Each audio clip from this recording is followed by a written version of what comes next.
The Experience Pros Radio Show, home of the original Fan Braggin' Fridays. Take just 20 seconds to become a business revolutionary by sharing a fan braggin' story of great customer service by using the hashtag FanBrag or calling the Fan Braggin' hotline at 855-FAN-BRAG, FANBRAG. Now back to Angel and Eric, the Experience Pros. Welcome back. It is the Experience Pros radio show, and I've got two gals with me in the studio right now, and I think I'm kind of liking the group thing that we've got going. Nice. Eric would like to say that it takes two people to fill his shoes, and if you've seen the size of his shoes, he's not that far off. Of course, Janice Rendon filling in, co-hosting with me. So glad you're here with me. Awesome. Thank you for the opportunity. Absolutely. And we've got Kaylie Hall with 68 Design. She specializes in designing a brand that grows with you. This gal has a unique ability to take those ideas that are in your head and get them out into a visual story, a visual design, and a brand that not only grows with you, but gets out of your head and onto paper. She's kind of magical that way. Kaylie, thanks for being with us. I'm not a unicorn. You're not a unicorn? I'm not a unicorn.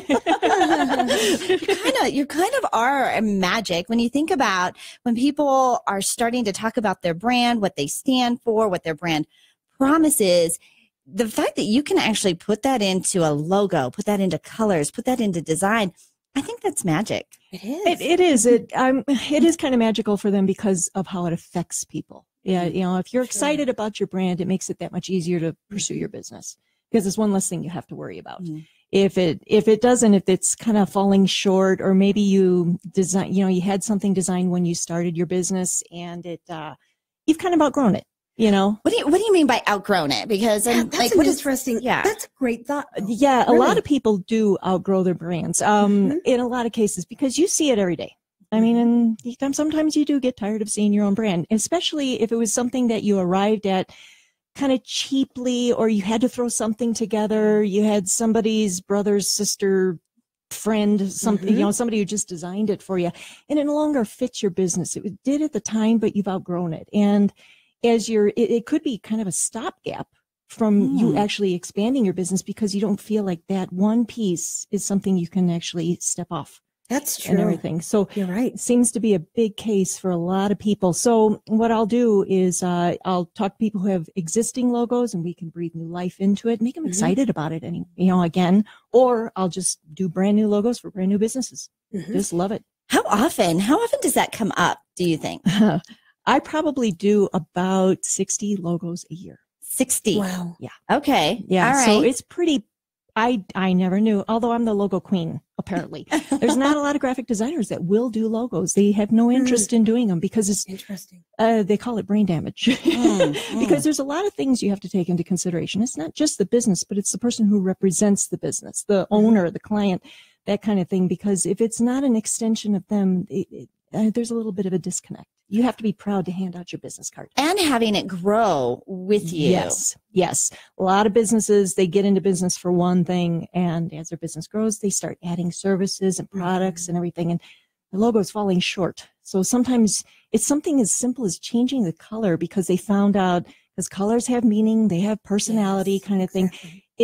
All of a sudden it's giving the wrong message out there, like, oh, I don't like yellow or something to that effect. And some people are very sensitive to color. And some people just, plus there are a lot of people out there, men, strangely enough, they're colorblind. And sometimes you got to watch what colors you're actually using, and it has to affect them. Does it seem that there's trends, Kaylie? Because I'll notice people's brands and people's logos, and it's as if everybody has the same color scheme. Are there trends that people tend to follow? There are, and it's just like clothes. I hate to say it's just like clothes. It's not necessarily always good.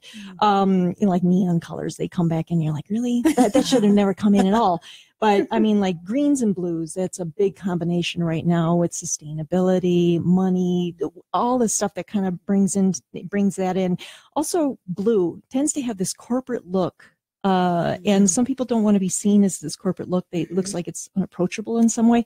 Let's see if we can kind of change the blues a little bit. Sometimes it's just a huge change. Even I've done some different things, and when I'm for experienced pros, we've always wanted to attract both men and women. Mhm. And so I love pink. And I love pinks and oranges and purples, but to me they're kind of girly. Yep. And so I don't want us to come across as it's only catering to the female Gender specific audience, Yeah. right? And so does that play a role when you think about the colors that you Yes, go into? it really does. Especially, there's a lot of businesses out there, that has very female centric, Mhm. and they'll tend to go with the purples, but they don't want to take out the other gender completely. I mean, they don't want it to be so gender specific.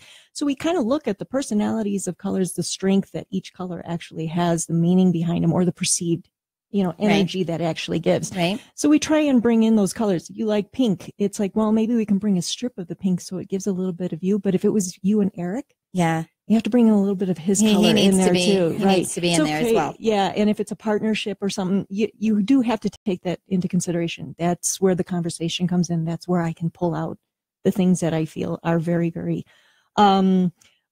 proper. Let's put it that way. So it doesn't get stuck in time. And, it's like, oh, that looks like from the 80s. We all do that. Right. But how Like do you our know- hair. How do you know when to update your logo? I mean, how Are do you get bored that? with it? Are you, Oh. a lot of people get really bored with their logo, or they didn't feel that they just churned out a logo kind of thing. And then all of a sudden one day they're like, I'm really bored with it, or I'm not inspired by it. It's not growing with me. Mhm. I'm just tired of looking at it. It's just, or they feel like they now that they've grown up, they put value in their business. They want to see their business grow. For some reason, it's like that. Oh, I've grown up now. I need to get something more professional. Now you've got a couple of examples of some experienced pros clients that you've worked with. We're talking with Kaylie Hall. She is our brand design specialist. You can find her online at 68designsllc.com, 68designsllc.com. So give me an example of a client who their brand wasn't growing up with them. There are actually two. There's a Nylons. Strangely enough, the previous designer gave them kind of inferior art, meaning they couldn't, it was great art at the time, but what happened, it was just a JPEG and it was pixelated. So I ended up redrawing it, remaking it, and breathing new life into it, just a little bit of pizzazz to it. And it's working out great. The other one is Laura Pensatencio from Social Savvy Geek. She had a logo that was fantastic. I talked to her about it, and she's like, I said, why do you want to change your logo? It's so cute. It's so, and she goes, that's what I don't want it to be, is cute. Gotcha. And I was like, okay, well, it was a picture of her. It was like a little avatar, but it was just a little quickie drawing. And she says, I'd like to have an actual avatar. And I says, well, I had a picture of her, strangely enough, and I made it of her. It's a little caricature kind of thing of her. And we talked about color came up again. And she goes, she felt her colors were kind of wimpy. They didn't show any pizzazz that I felt that she brought to the table. And that's what I asked her. And she goes, I like this color and this color. And we just kind of messed around with it, and she fell in love with it. And she wanted to make sure her brand grew with all the things that she's been doing or she saw on the horizon. And boy, have they in spades in the last year. Well, you have done a fantastic job. Now, I know that for many of us, how do you know? When is it time? Have we outgrown it? Well, Kaylie's put together 5 questions to ponder about your visual brand. You can find that. Where do we find that, Kaylie? Actually, you can find it on my Facebook business page. It's 68 Designs LLC. That's where you can find me. Or actually, I'm on Experience Pros. I put a meme up there with the 5 questions to ask yourself. And I'm kind of offering, let's get together. If you find any of these things that are kind of, you've pondered too much and you need to change, I would love to sit down and talk to you and find out what your next steps should be to get you on the right path for your business. This is not one of those things you should try and do yourself. Heavens no. If you grow up, you take some, if you value you and your business, hire a professional. Hire a professional. Hire 68 Designs online. Go to her Facebook page, 68 Designs LLC. Get the 5 questions to ponder about your visual brand. Check out her website, 68designsllc.com. Our phone number, 303-216-9228. Again, 303-216-9228.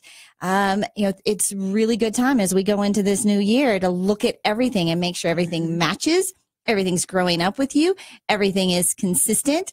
I don't know, Janice, how do you feel about your logo, your brand? Are you bored with it? Well, I'm telling you now, I'm really going to rethink it because you're right. When I first started out, maybe it was good. I don't know. So sometimes it's just minor changes. If you look at the Nylon's first logo and their new one, it's the same logo, but it's got just new life into it, and it just changes your perception on everything. It gives you more life into handing out your business cards. I like that.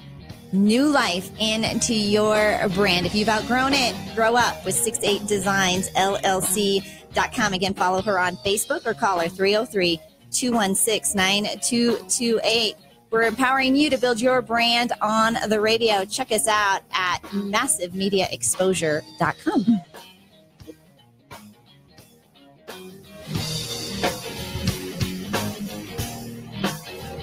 The Experience Pros, revolutionizing the way people